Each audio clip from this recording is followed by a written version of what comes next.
Ouais. Donc, les droits inhérents à l'autonomie gouvernementale ne sont pas reconnus dans la Constitution canadienne. OK.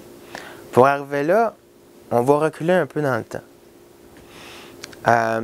Donc, au 18e, 19e siècle, enfin 19e siècle, le Canada va signer avec une bonne partie des tribus indiennes, autochtones, de l'Ontario de l'Ouest, des traités qu'on appelle les traités numéros.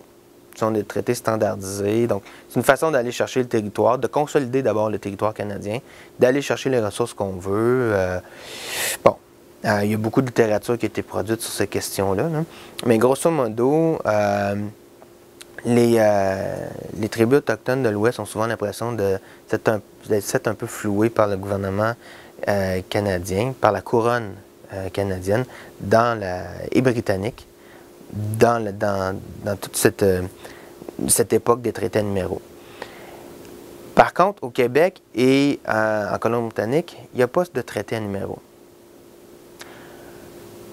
Donc, quand on arrive dans les fins des années 60, donc les années 60 au Québec, c'est des années fastes.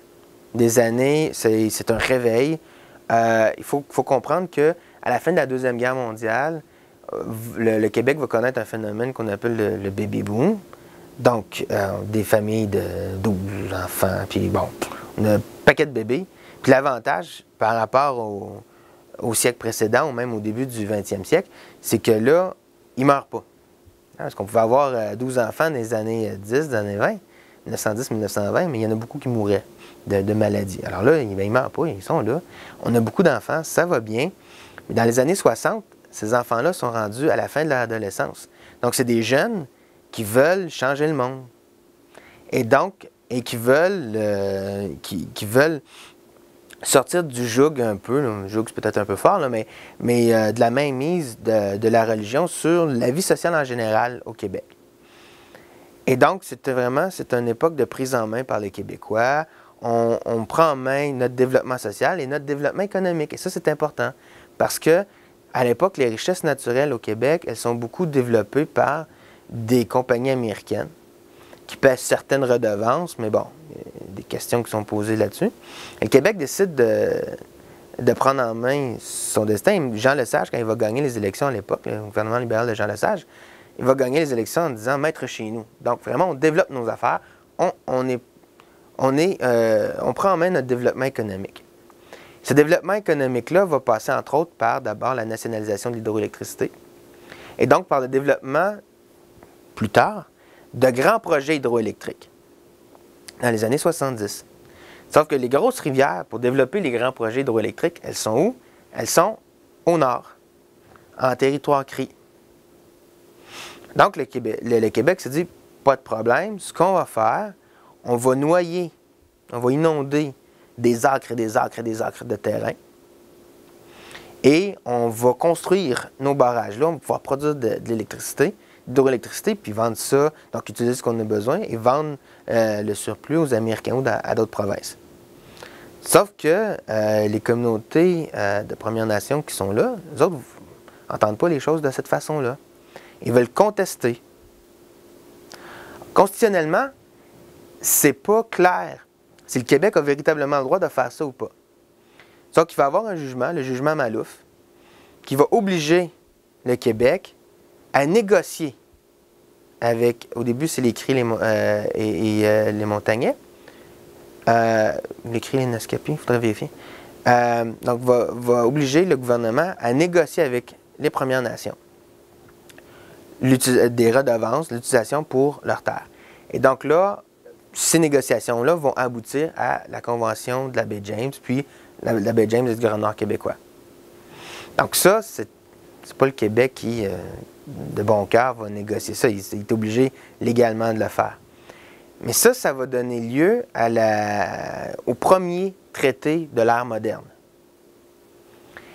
Puis plus tard, ce qui va devenir la politique de revendication territoriale globale, qui s'applique uniquement au Québec et en Colombie-Britannique. Parce que dans le reste du Canada, il y a déjà des traités qui sont là. Les traités, ils sont reconnus. sont considérés comme étant valides, ces traités-là. Et donc, eux vont contester certains manquements de l'État fédéral. On va créer ce qu'ils vont appeler la politique de revendication particulière. Donc, on revient au Québec.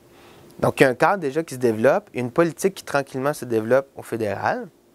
Mais pour les revendications territoriales globales, parce que la politique de revendication territoriale globale va venir seulement quelques années plus tard. Mais déjà, elle est en développement avec les CRIP et l'entente de la baie James, la Convention de la baie James. Donc, on a cette idée de traité moderne qui va donner lieu plus tard, en 1995, à l'adoption de la politique sur l'autonomie gouvernementale autochtone.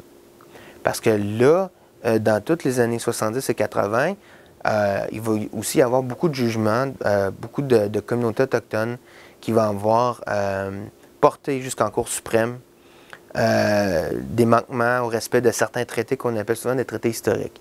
C'est-à-dire qui ont été signés avant, ou des traités pré-confédératifs, donc qui ont été signés avant la Confédération canadienne, donc avant 1867. Marshall, le traité Marshall, donc c'est de la cause Marshall, traité qui avait été signé entre les Micmacs et la couronne britannique, en est un exemple de traité là, qui a été contesté jusqu'en Cour suprême. Et tranquillement, la Cour suprême va reconnaître, de jugement en jugement, va reconnaître la légitimité des droits autochtones, la légitimité de la reconnaissance de ces traités-là, et va apparaître le concept de droit inhérent à l'autonomie gouvernementale. D'accord? Donc, dans un des textes que j'ai publié aussi récemment, j'explique que cette notion-là en fait, ce que j'explique, c'est que la notion de droit inhérent, elle émerge donc d'un contexte clairement juridique, et que de tous les débats politiques qui concernent le Canada, le plus judiciarisé, c'est très certainement la question d'autonomie gouvernementale autochtone. Donc là, on arrive à cette idée de reconnaître l'autonomie gouvernementale autochtone comme étant un droit inhérent. Maintenant, on fait quoi avec ça? C'est là où il y a beaucoup d'approches qui ont été développées, enfin beaucoup d'approches, il y a beaucoup de textes qui ont été écrits sur la question par des universitaires autochtones. Parce que ce qu'il y avait moins dans les années 60, alors que ce qu'on a aujourd'hui, c'est qu'on a beaucoup d'Autochtones qui ont fréquenté les universités canadiennes, qui aujourd'hui ont des doctorats en sciences politiques, en droit, et qui ont été à même de réfléchir à cette question-là et de produire une littérature qui est fascinante.